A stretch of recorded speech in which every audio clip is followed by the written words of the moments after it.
a century-long struggle for freedom.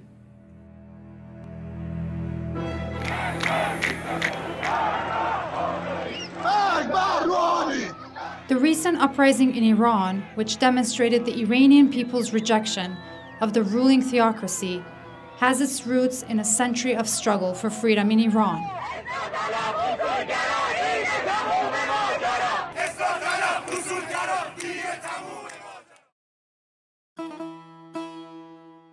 By the end of the 19th century, the Iranian people revolted against the authoritarian rule of the Qajar dynasty, forcing the Qajar king to sign a constitutional decree in 1906, thereby limiting his powers and establishing the first elected parliament.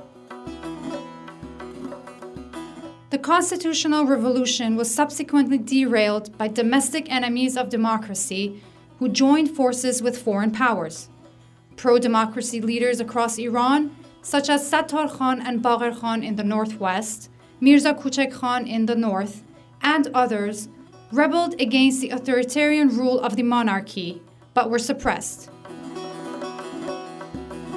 In 1921, an uneducated officer in the army took the reins of power through a British-backed coup, later declaring himself Reza Shah Pahlavi, the king of Iran. His reign ended at the height of World War II, when the Allies forced him to abdicate in favor of his son, Mohammad Reza.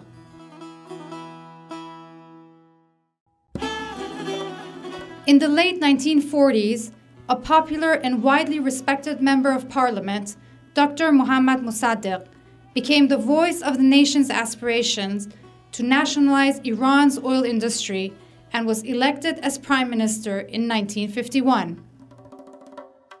In 1953, a CIA and MI6 engineered coup d'etat aided by reactionary clerics, including Abul Qasim Kashani, and with the acquiescence of the pro-Soviet Communist Tudeh Party, brought down Mossadegh's government to the detriment of the Iranian people. Although Mossadegh's premiership lasted only a little more than 2 years, he went down in Iran's modern history as a champion of secular democracy and independence. Banished to his native village of Ahmadabad, Dr. Mossadegh never gave up, telling visitors that Iran had to rely on the energetic, dynamic younger generation to topple the Shah. In 1965, that dynamic younger generation, led by 3 progressive university graduates, Mohammad Hanif-Nejad, Saeed Mohsen, and Ali Asghar Badizadegan, founded the People's Mujahideen Organization of Iran, PMOI-MEK. These young Muslims rejected both Islamic fundamentalism and Marxism, and instead embraced a democratic, modern, and tolerant interpretation of Islam, in essence, declaring a historic war on fundamentalist Islam. 2 years earlier, in 1963, the Shah crushed the nationwide uprisings, marking a definitive end to the era of peaceful political activity.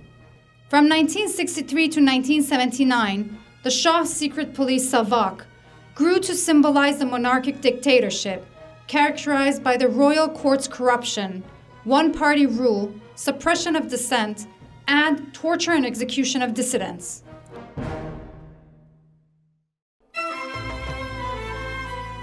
In 1971, Savak's sweeping raids resulted in the arrest of all MEK leaders and many cadres. In May 1972, the 3 founders of the MEK and 2 Central Committee members were executed.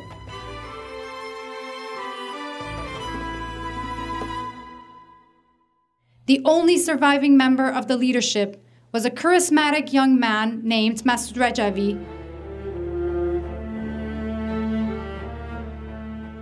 While in prison, Rajavi described Islamic fundamentalism as the chief domestic threat to the anti-Shah movement and warned against the advent of religious despotism symbolized by Khomeini. Throughout the 1970s, the Shah's regime tortured or executed many dissidents. Among them, for example, were renowned poet Khosrow Gol Sorkhi and prominent political prisoners like Bijan Jazani.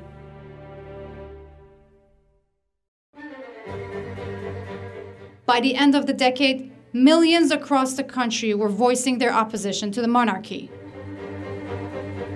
The nationwide demonstrations eventually toppled the Shah's regime.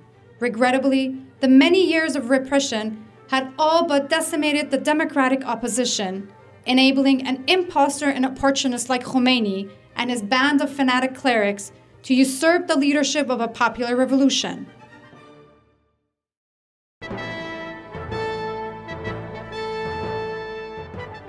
Released from prison after 7.5 years and only days before the fall of the Shah, the 31-year-old Rajavi skillfully guided the organization through its post-1979 struggle against the ruling mullahs.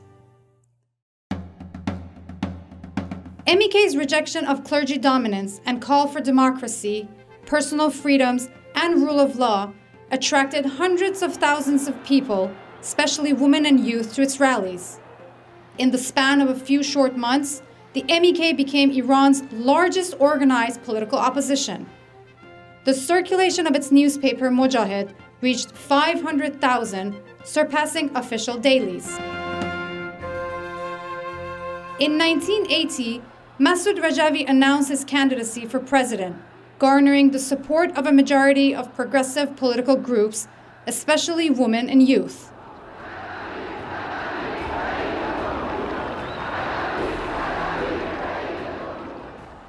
چقدر شورانگیزه که ما امروز باز هم در دانشگاه که شهادتگاه آزادی است سخن از آزادی میگوییم. بله، بدون تضمین آزادی تمام احزاب و عقاید و قلم‌ها هیچ پیشرفت و بسیجی برای انقلاب متصور نیست. Fearful of Rajavi's potential victory, Khomeini vetoed Rajavi's candidacy a week before the vote on the pretext that MEK has rejected the theocratic constitution based on the concept of the absolute rule of clergy. As the MEK's popularity grew, regime-organized thugs stepped up their attacks on its offices, rallies, and supporters. Some 70 MEK supporters were killed and 3,000 imprisoned. Nevertheless, the MEK continued its peaceful political activities.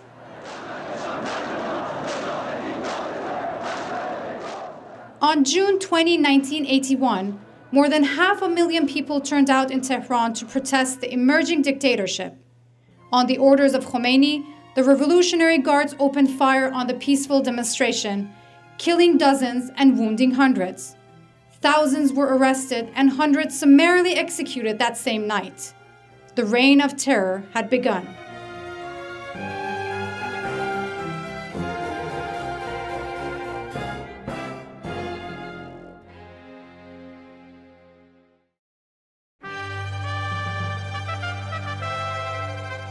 In July 1981, while still in Iran and before leaving for France, Rajavi initiated the formation of a broad political coalition, the National Council of Resistance of Iran, NCRI, inviting all democratic opposition groups and personalities to join.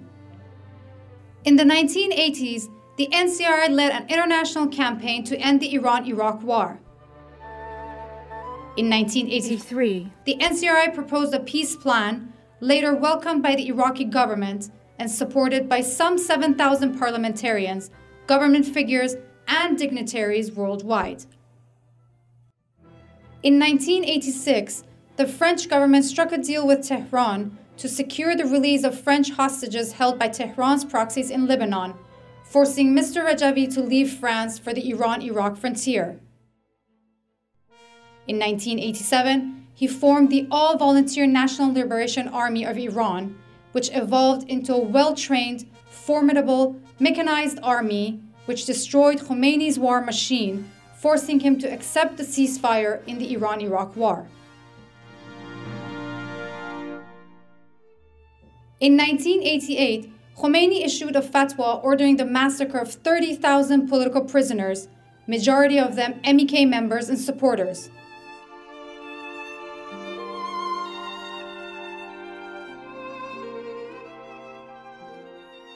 His then heir apparent, Ayatollah Hossein Ali Montazeri, called the massacre the greatest crime in the Islamic Republic's history.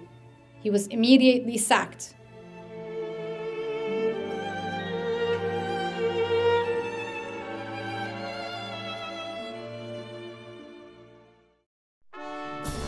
In 1993, the NCRI unanimously elected Mrs. Maryam Rajavi as president for the transitional period after the fall of the clerical regime.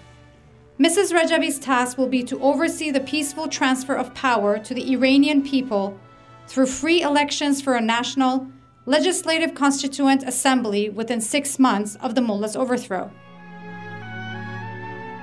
In 1997, in a move that Clinton administration officials acknowledged was a goodwill gesture to Tehran, the US designated the MEK as a foreign terrorist organization. The last thing I want to share with you In 2002, the NCRI, relying on information provided by the MEK network inside Iran, exposed the regime's secret nuclear weapons program. These revelations triggered inspections of nuclear sites by the International Atomic Energy Agency and led to the imposition of crippling sanctions on Tehran by the international community. And we've been absolutely, totally vindicated. Following a 15-year legal battle, Britain and the European Union delisted the MEK, and in 2012, the United States followed the suit by revoking the MEK's designation.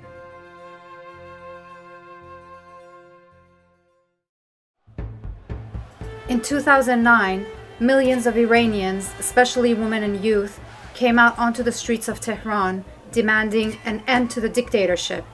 The regime brutally cracked down, leaving hundreds killed or wounded.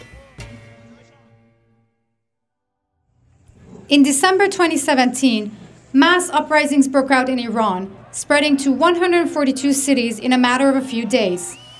Protesters chanted, "Death to Khamenei, death to Rouhani."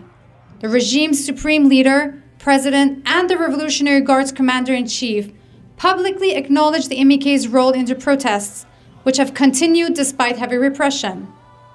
Some 120,000 fallen heroes since 1981 have deepened the MEK's roots in Iranian society, enhancing its ability to lead the overthrow of the regime.